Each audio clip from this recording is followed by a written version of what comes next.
And now Penny Lee, who I don't have an intro for, so this lovely lady, is going to come up and talk about how she found gratitude at 14. Gratitude. Okay, so I wanted to share with you a story from, am I good? Okay. From my past. We all have things that happen to us that cause us to go in a different direction, if you will. And when I was in middle school, there was a little boy that was in kindergarten with me, and he had a hole in his heart. And so the kid, he couldn't actively do a lot of things because he didn't have the energy. And so the kids can sometimes be mean, and so they would shun him. And I always felt bad for this little boy. So I would go over and spend time with him just so that he had somebody to talk to. And I found out a little while later that, you know, he never came back to school. Well, obviously he had passed away, but I didn't know at that time what all that was. But that imprinted on me.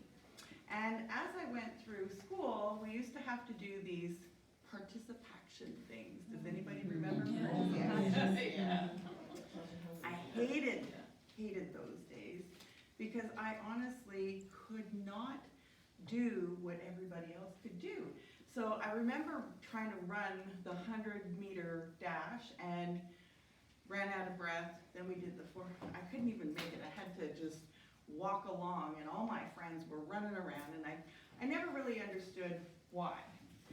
And so that was just the way things were. I hated when participation day came around every year.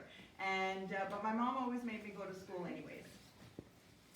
So then one day, it was December 23rd, 1980.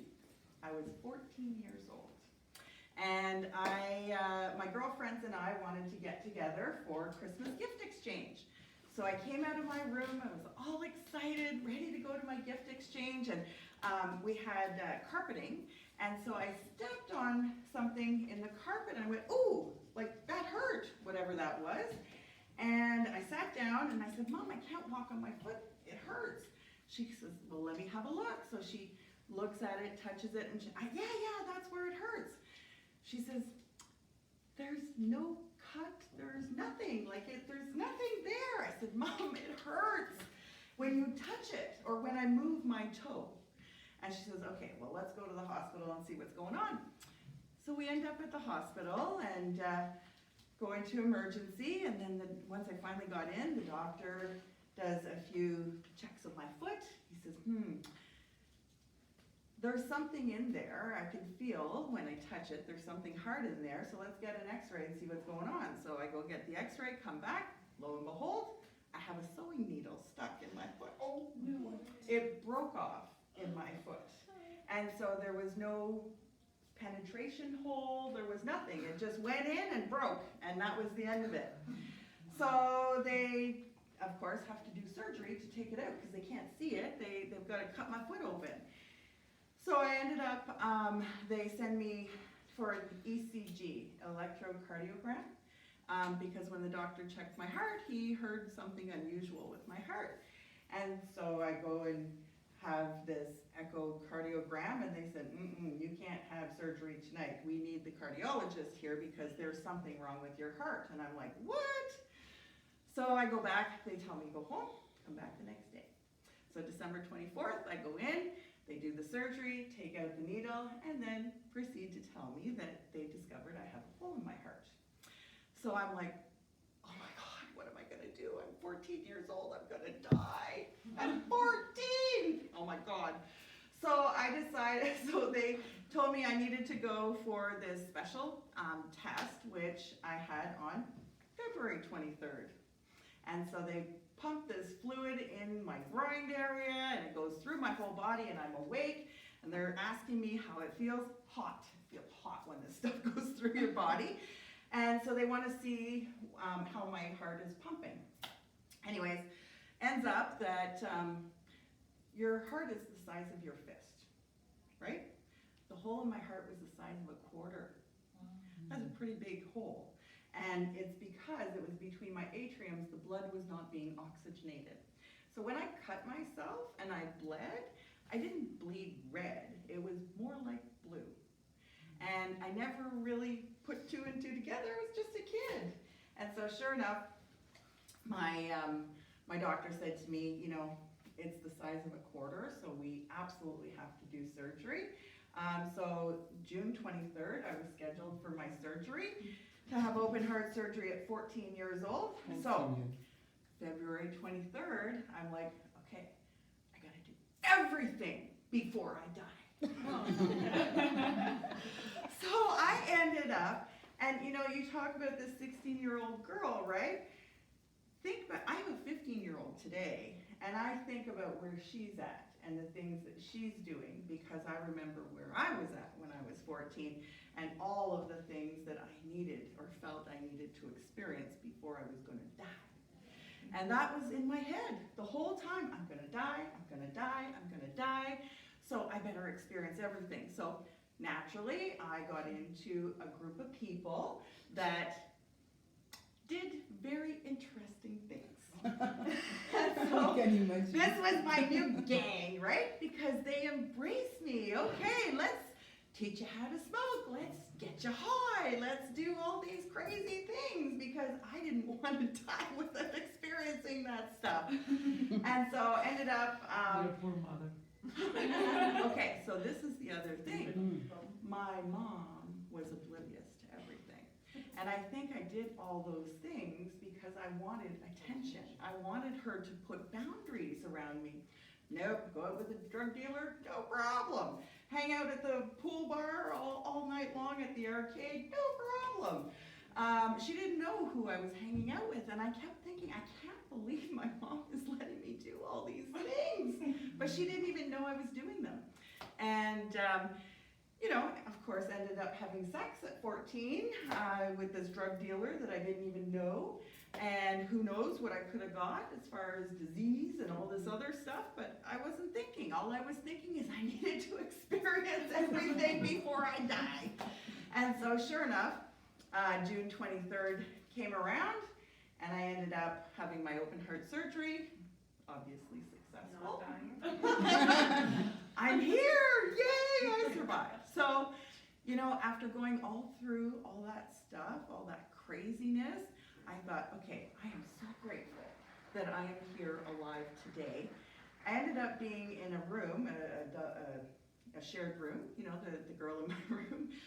She was a street girl. She knew everything. I said, oh, I know all about that stuff. I've been down that road.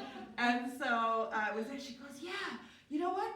I've got dried out rose petals. I'm going to crumble them up in the paper towel, and I'm going to go smoke them in the bathroom. I'm like, oh man, you are wild. Just all these crazy things. But I was just so grateful that I was alive and well and able to function and had my family around me.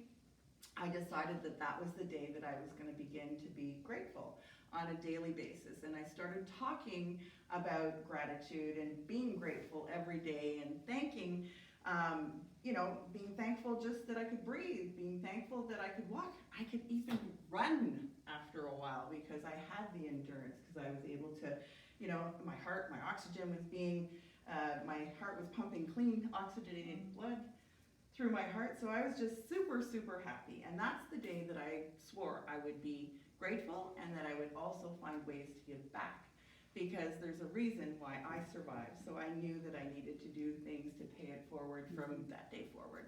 And so that's where my gratitude started.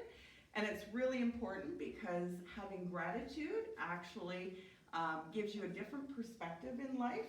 And you can be grateful for the littlest thing. You know, just being able to have clean water. There's a lot of people in our world that don't have clean water. Being able to, you know, have somebody that you can talk to. A lot of people are isolated and don't talk to anybody, which, you know, through a series of conversations, I found out that single women don't get hugged very often. And so I make a point when I meet single women to give out hugs. And so I am definitely a big hugger. I offer hugs freely. And married women very often don't get a hug very often. Okay, well, that's good to know. Good to know. But think about that. You know, when you meet single women, you know, just, would you like a hug? And they are very welcome to receive. Very often you'll get a yes, please, you know. So yeah, being grateful is a huge part of my life. I believe that as a result of my open heart surgery, I ended up, another story for another day, but met the love of my life too. And I believe that destiny brought us together. If I hadn't had the heart surgery, I would have never met my husband. And he's my husband today, and I met him when I was 15. Oh. So there you go. Did you ever tell your mom about Oh, she's pre-surgery shenanigans? Well, she knows now. she doesn't know. Well, she might, but no, she doesn't know. And it's funny because I was asked to do this talk at Mo Mondays. I did a similar talk at Mo Mondays, and I said to my husband, just so you know, I'm going to tell everybody I lost my virginity at 14. And he said, oh my God, you could never go back from that. I said, you know what, it's not the end of the world, and I've come to discover that I'm not the only one, that other people In our times, this is how it was. I'm from 1968, you're from 1966. 66, yeah. So in our time, Yeah. 14, Well, exactly. but you know what? 18, my first child. Yeah, So. wow. But I talked to my daughter, who's 15, and I asked her, you know, are you having sex? I need to know, and if you are, it's great. I will respect that, and I will be here. You can talk to me about anything. Because I didn't want her to be in the situation where I was. My mom didn't want to talk to me about it at all. And it was also the time of our life like that. Yeah. Mothers, they were loving, but they didn't want to talk about it. No. It So was taboo. yeah, so I think, you know what, I need to make sure that I'm there for her, because I don't want her doing any wild and crazy things either, without, you know, I want to be there to support her. Yeah, I'd like to do them with you. Yeah. Not really. All of them. Not all of them. Do you think it kind of is like a generational thing where if like your parents were super strict on you and like, oh, like set boundaries, and like that parent doesn't want to like have anything to do with it, and then they're like, oh, I wish you had something to do with it, so I they don't do know, because my mom was a teenage mom, which is interesting that she didn't share her, because she had me when she was a teenager. And I think that's why we're doing this, right? Because people don't talk about stuff. Yeah, People were like, we did it, but don't tell right. And now we're like, why don't we talk about it so people stop being surprised that this stuff happens? That's right. Like all the things when I first had my kids, be like, nobody told me this, nobody told me that. You know, then you start having things as you get older and you're getting closer to menopause. Like, nobody told me about perimenopause, I never even heard of that, right? And you're like, why aren't we talking about this stuff? Right. Everybody, let's talk. And that's what Stop. this is about. Exactly. Yeah, so there you go. So that's my story for you.